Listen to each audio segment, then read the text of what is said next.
Welcome, Queen. Is offensive communication your relationship problem? I recall a few years ago having a conversation with my mom, and she said to me, "Girl, now you know you just argued the wrong point, right? Right?" And I just bust out laughing, and I said, "Well, I wanted just a little credit for my 2% rightness, you see." And she started laughing, and so did I. And I know we can all relate to being in a conversation with someone. And at that particular point in time, we were determined, we were committed to validating our point. But have you ever been there? Have you ever been communicating with your man, trying to prove your point, and you were wrong or you hurt his feelings? If you say, "I'm not sure," or "Yeah, I have, but I don't know what to do about it," let's talk. Because you know what? At the core of every relationship is communication. And communication with your boyfriend, if you allow it to become offensive, it can build offense. And people build fences to keep things or other people out.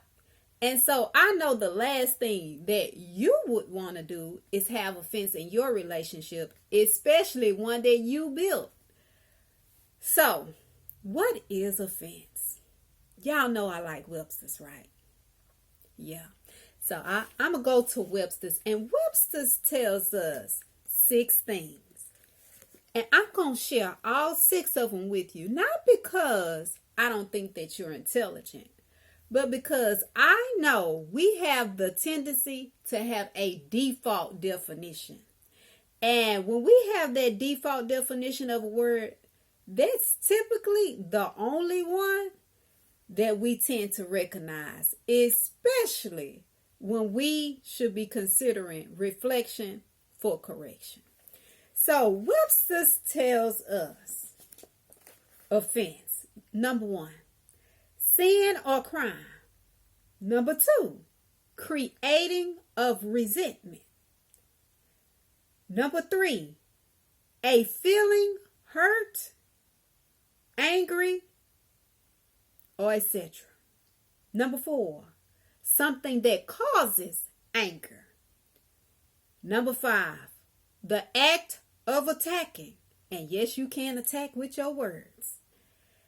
Number 6, the side that is attacking or seeking to keep score. And you most definitely can seek to keep score in relationships. So, I want you to consider those 6 definitions as I share with you about offensive communication. But on a side note, I recall I was talking to a guy one time, and he said to me, "So, do you want to be right, or do you want to save your marriage?" And I said, "You know what? I ain't married. What kind of question is that?" And he said, "I know, but pretend you are and answer the question." So I said, "Of course I would want to save my marriage." And he said, "Well, sometimes it's not about being right. Sometimes it's about keeping the peace." And so if you miss the connection there, translation, you can be right and win the fight, but if your objective is to save your relationship, then what good does it do you to be right? Just think about that. Just think about that.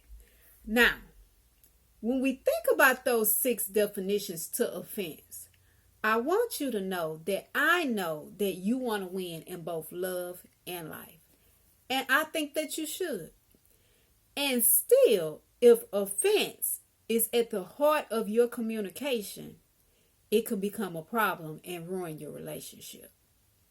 So if you are communicating with your man and you say something or you do something and you notice that he changes his tone in a negative way, or maybe he gives off nonverbal cues that suggest he feeling some type of way, Or if he's in your presence and he say, you know what, I'm leaving.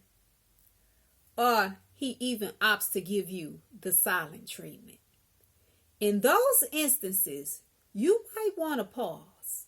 It may be in your best interest to pause and ask yourself internally, did I just say something that offended him, that was offensive to him? Reflect on that.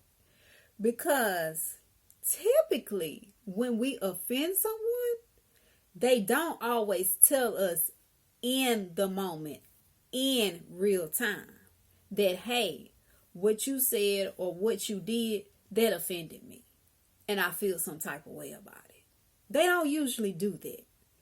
And because the person does not tend to typically tell us directly in the moment that they were offended, it can lead to us, meaning you and me, I have been guilty of it myself, becoming what I call unintentional repeat offenders. And that's unknowingly on our part. But after we've done that for so long, after we've offended a person repeatedly, then when they actually do speak on it, it can lead to a blow up. And then you're sitting there thinking, well, what happened? Me too. And because I've been there and I've been wondering, well, it wasn't really that serious, was it? And sometimes it's not that it was that serious. Now, sometimes it can be. Don't get me wrong. There can be times when really we have said or we have done something and we have taken that person from 0 to 100 in that one instant. But typically, that is not the case. Sometimes it is a series of moments and events that leads to blow up confrontations. And so, y'all know I'm a life coach.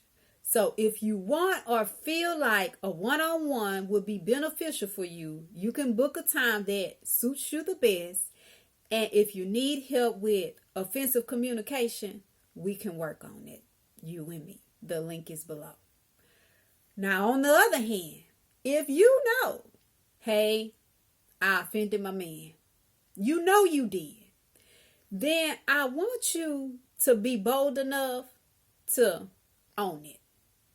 That's right. Acknowledge the offense because you know you did it. And again, you want to win in love and life. So by acknowledging it, then you let him know, hey, I acknowledge I had a shortcoming right there. That wasn't the best of me that I gave to you.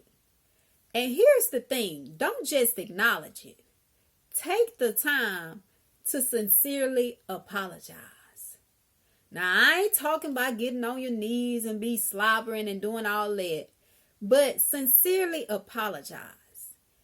And make sure your apology doesn't have clauses. In particular, the but clause. Because once you say but, you cancel out everything that came before it. And then that cancels out the apology. So no clauses. And lastly, make sure that you ask him, what is it that I can do going forward that would be beneficial? Because the thing about it is, you cannot have communication with him without his participation. So, I need you to think about that two-edged sword that's in your mouth that's called your tongue.